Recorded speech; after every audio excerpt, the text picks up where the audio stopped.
If you are a fan of softball, you are going to love the Fastpitch TV show. From softballjunk.com, we're bringing you more softball than anyone on the planet. Sit back and get ready. Here's the Fastpitch TV show. Hello, I'm Gary Leland, and this is the Fastpitch TV show. Make sure and take a look at all my videos, blogs, and softball information on my website at www.fastpitch.tv. Now, the Fastpitch TV website brings you more free softball information than anyone on the planet.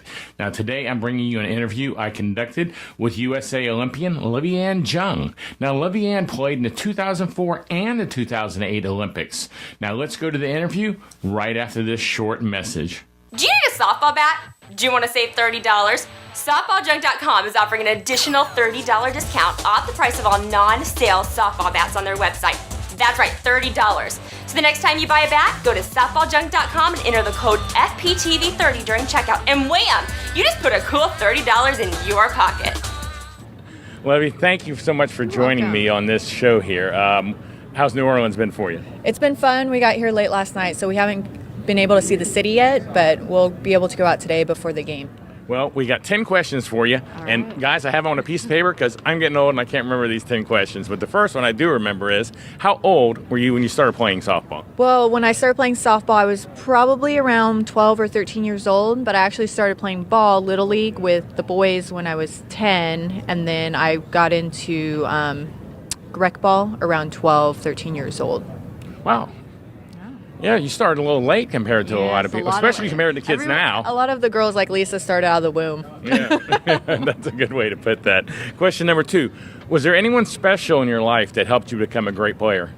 I think my parents, both my parents, my mom especially, she was always there practicing with me, hitting me ground balls. She was always there helping coach me and helping me get better, and just taking the advice from, the coaches throughout the years and just getting me to the level that I need to be. And then I think what really helped me push me over that edge to be that much more of a better player was working with Coach Kendria. Yeah, well, everybody said, there's nobody who doesn't say that that's been on that team. Yeah. I don't know, maybe there's someone who got kicked off or something that runs around saying it, but I haven't met that person yet.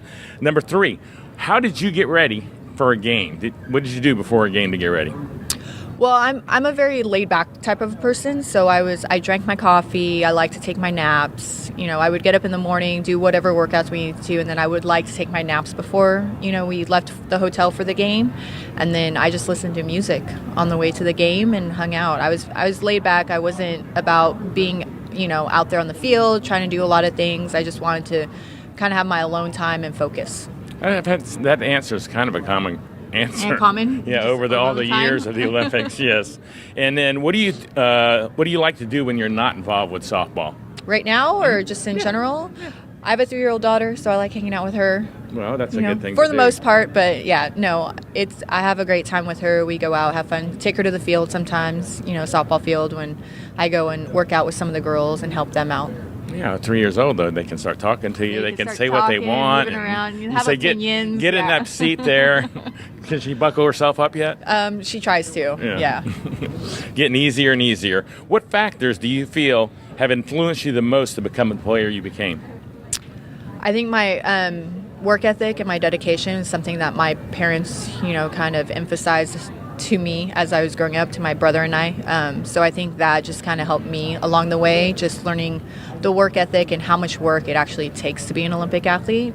I think that's what influenced me throughout the years. This isn't a question on the sheet, but you were born in Hawaii. Did you grow up in Hawaii? No, well, I was born there, and then I lived there with my parents for about 3 or 4 years, and then we moved here to California. I was wondering how you became such a great player in Hawaii, because Hawaii's a great place, but it's not known for putting out a lot of strong softball. Yeah, no, I grew up in Southern California. Okay, that's the key there. Number 6, did you have any routines or superstitions before the game that you did? I think, honestly, the only thing was coffee and a nap. That coffee and a nap. Yeah, I like sleeping. Okay. I don't get it very much these days, but... What is your favorite softball memory? And I know you got a lot, but what would you say is up there? I would have to say winning, the gold medal in 2004. It was very surreal. Didn't really, I guess, know what was going on. And I don't even remember the last out of the game. And sometimes I watch video of what happened, like at the end of the game, the third out. I don't even remember where the ball was hit, who fielded the ball, and how we even got into that dog pile. But that excitement will do that to you. Yes. Yeah. Okay, next question. How much value do you place on mental training?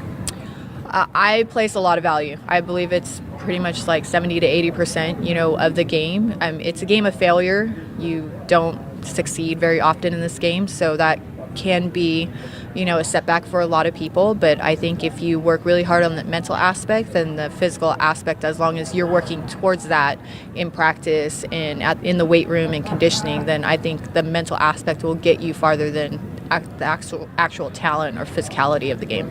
Okay.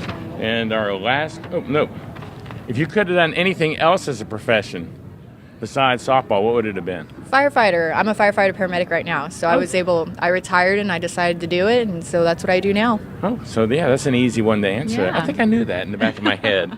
And the last one, what is the greatest obstacle you ever had to overcome in your playing career?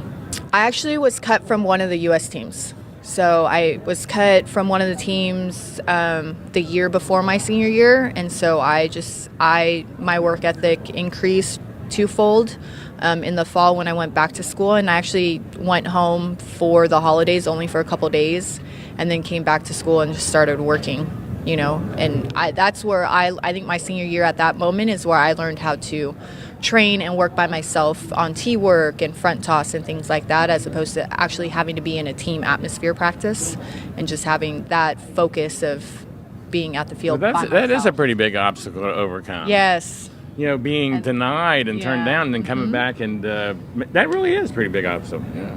Well, I appreciate you taking the time. We had a time getting together Yes. today, and I do appreciate you taking the time with me. No problem. You're welcome. Thank you. Oops, sorry. I was reading this month's issue of the Fastpitch magazine. What? You're not familiar with the Fastpitch magazine? Watch this. You are going to love it.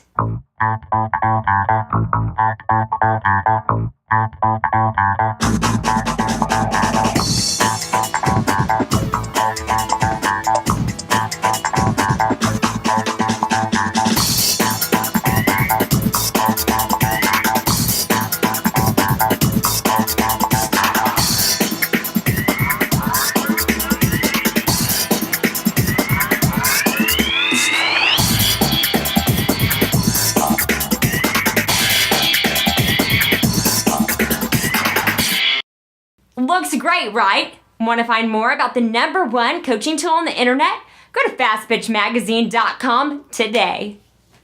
Welcome back. Now, I hope you enjoyed today's show, and make sure to come back and watch future episodes of the Fastpitch TV show. Please tell all your friends about Fastpitch TV, and make sure and take a look at my website, www.fastpitch.tv, to keep up with all the future episodes of this show.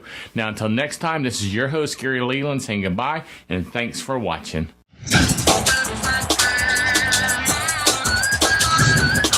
This show is a member of the Fastpitch TV network. See all of our shows and blogs at www.fastpitch.tv.